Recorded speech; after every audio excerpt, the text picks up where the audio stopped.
Hey everyone, my name is BlackIce and I reside in Atlanta, Georgia. I am mostly known for my photography work, film, magazine publishing, co-host of the Black and Blue podcast, and most recently, author of my poetry book, Thoughts of a Dreamer. Thoughts of a Dreamer is not your typical poetry book.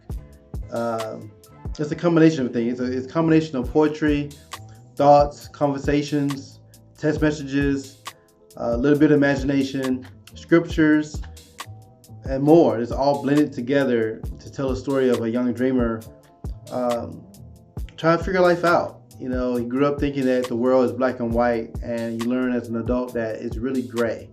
And he's just trying to find his gray area. The book is inspirational, it's sensual, it's filled with a lot of different questions, a couple of answers. It's a lot of things. It's about life. It's about being human. And so, the book don't come off too preachy, not too much on the deep end. It just, I think it's about balance. It's basically like a coming of age story of a young guy just trying to figure life out. And I think that's something that we all can relate to. And I think that's something we all been through and still going through it right now. So the inspiration behind the cover, as you can see here, this guy looks much younger than me. And like I said, I wrote the book in my mid-20s, early to mid-20s. So of course, this is how I didn't look like that at the time, but close enough, right? I had an idea for the cover. I had it all designed and planned out, but I suck at drawing. And so I drew what I could, but my six figures, this wasn't it. So I had to go out and try to find a professional. And I went out and talked to a bunch of different artists, trying to find the right one for the project. So I landed on this artist from Indonesia. And I liked him because I liked the way he uses his colors. He is known for his he had like a 80s cyberpunk look to his artwork. And I thought it would complement well with my vision. And I think it did. I think it came out great. But I knew exactly what I wanted. I had made a whole concept board, everything I wanted. All the details are there. He just kind of brought everything to life and put his own touch on it as well, which I wanted. So he had a young guy here in his mid-20s, to represent me, and I included all the inspiration in the book on the cover. So music, women, scripture all play a part. I'm from Atlanta, so I'm a huge Outkast fan, huge Dungeon Family fan, the old Atlanta. So I listen to a lot of Outkast, Good and Mob, Organized Noise, UGK, A-Ball NJG, down south, The Roots, Most Def, Black on Both Sides, classic album, Sade, love some Sade. And I listen to a lot of stuff overseas, so like Jazzanova, Coop, 07, DJ Crush out of Japan. I listen to a variety of artists. Janelle Monáe, back in that day when she first came out. So a lot of different artists played a part in inspiring the book. So definitely I want to have music involved on the cover. So when we came down to the Bible part, I'm a Hebrew Israelite, so I didn't want to have a cross on the Bible. And I asked the artist to put the word Bible on the book, and he just thought the words would have been too distracting. So we agreed upon putting the words in Hebrew, and I decided to put Yahweh, on the book because I want people to know that God has a name. His name is not God. The Creator's name is not God. God is a common noun.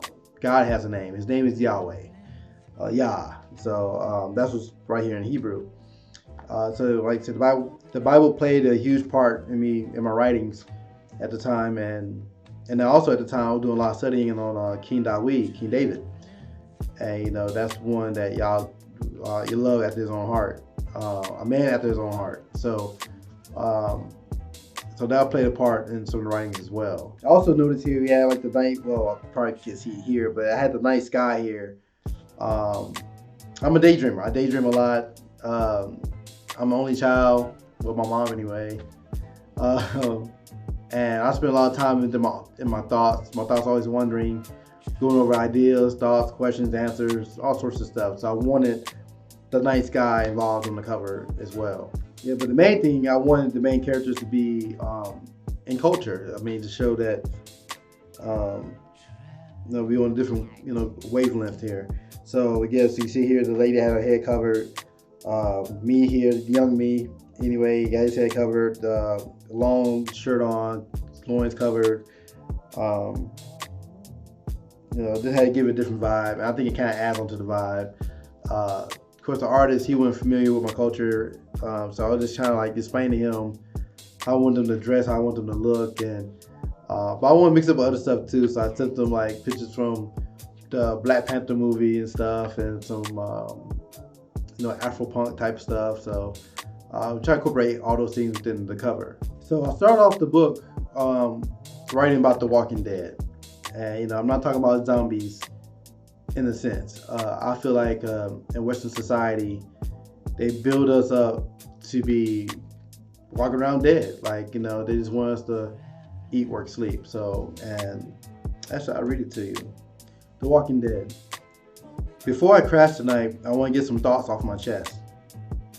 I noticed there are two types of people in this world. The ones that chase dreams and the ones that give up and die.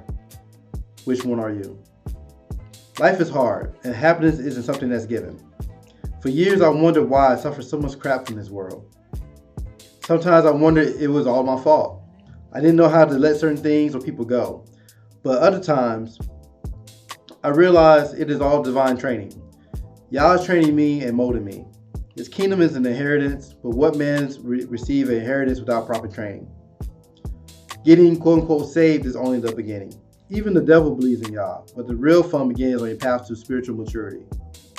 Throughout this life, I met many people. I met many people that start projects, dreams, endeavors, ideas, whatever you want to call them, but never finish. They never get it done. But why? Is there lack of passion? Yes. Is there lack of drive?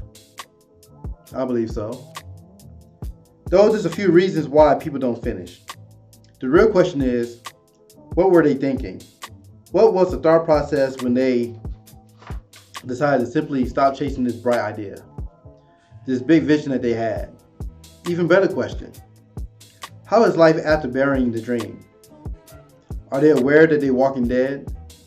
Is there a sense of unfulfillment? I can only imagine. Me personally, I go to bed thinking, why am I allowed to see another day? I'm not living to satisfy myself and my desires. I am alive to fulfill a will. Yah's will. His will is spreading his love and changing the world one person at a time. Being a blessing to someone. When was the last time you blessed someone? Or are you one of the ones that are always looking out for self and not others? Just a thought.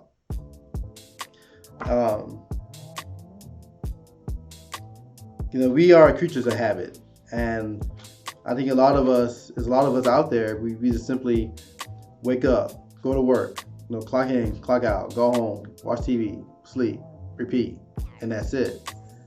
And to me, that's not life. Like we're working ourselves to death to buy nice things that we want.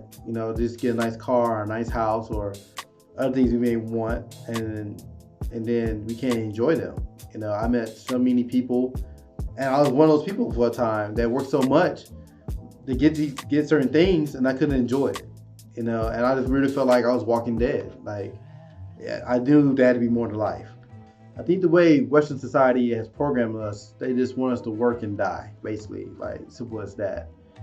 And I want this book I wrote this book for the other dreamers out there like myself, and hopefully they find this book to be encouraging, and I hope it inspires them to keep pushing forward and keep pursuing their dreams, and knowing that your life is not like everyone else. Like, you're meant to do more, and you have to do more, and hopefully this book helps them along their journey. So every story has a beginning. I was born in Mississippi. I was raised in Decatur, Georgia. Atlanta is home for me, and as a teenager, I worked retail. I worked it up to my 20s. I worked in probably damn near every mall in Atlanta, and if you ever work retail is horrible. And ever since I left retail, I can't tell the last time I walked around, even walked or went to the mall or walked around the mall. Like, I have no desire to be around any of that stuff anymore at all. Retail is just terrible. So, and while I was working retail, I felt like I feel like that was living out my plan B. I like, a lot of people say have a fallback plan, this, and the third, and I felt like that was, I knew it wasn't plan A, and I know plan B, I could always work in the mall or work retail, but I knew that wasn't life. And it gotta be something more to it, and I had to go out there and pursue it. So at the age of 24, I quit my job and I moved from Atlanta back to Mississippi, this time to Jackson, Mississippi, to start my photography business. And that's where this book begins. It starts with me moving to a new environment, new place, starting my business, trying to figure things out, questioning myself, did I make the right move, did I make the right decision? Should I stay in Atlanta? It's a lot going on in my head. And like I say, I'm in this is like my mid-20s here. I'm trying to, I don't have all the answers, and when too many people I can talk to for answers, because when that many people I knew lived that life of doing something different. I mean, in most cases, we are raised to, go to school, go to college, work for somebody, retire, and that's it. And, and it's not knocking that. I just know that route isn't for everyone. And I knew that route wasn't for me. And in hindsight, I'm glad I went through everything I went through. I mean, I've been through some terrible times, but I also went through some great times. And I'm very grateful and blessed to be where I'm at right now, to have a sense of who Yahweh is, and the knowledge that I have, the wisdom that I have, to be where I'm at mentally. I don't think I would have been there if I would took a different route. I feel like if I would took the route that everybody else tried to get me to go, I'd be the walking dead like them. And I know I did not want that life. So you talk about 10 years later, I've done it all. I work a lot. I believe time is everything. I believe that we're all here for a reason, and I want to maximize my time here. So I'm always working on a project, and I wasn't too down and out that I couldn't release this book at the time. I mean, I was a little bit at the time, and I didn't let it stop me. You know what I'm saying? Like, when I couldn't get the book to do what I wanted to do at that time, I just set it aside and move on to the next project. I mean, I've been dropping projects left and right. Like, I didn't take any downtime. I want to keep going and keep moving. And sometimes ideas are like that. Sometimes the ideal or the project could be ahead of its time, and I may have to put it on the sideline for a little bit till it's time to put it out there. And so now it's out there. You can definitely get a copy of Thoughts of a Dreamer on Amazon. You can get it on your Kindle. I definitely prefer you get the hard copy. It looks good. It's a short read and not a big read. It's easy to read. I wrote it in a very conversational tone and very casual. And I hope this book inspires you. I hope you get this book and maybe buy a copy for a friend or family. You think they can relate to it, and I hope it inspires them. And just let y'all know, y'all not alone. I mean, there's people out here. There's so many dreamers out there making it happen, to try to make it happen. I know it's hard. Sometimes you can be lonely. But I know, like, every time I think about quitting and going back trying to live a normal life, I just knew that wasn't it, and that just continued to help me push me further and keep pushing forward. And I hope this book encourages you to keep pushing forward. Definitely subscribe to the channel, hit the bell for notifications. I will keep dropping new content as much as I can. And thanks again. Thanks for your time.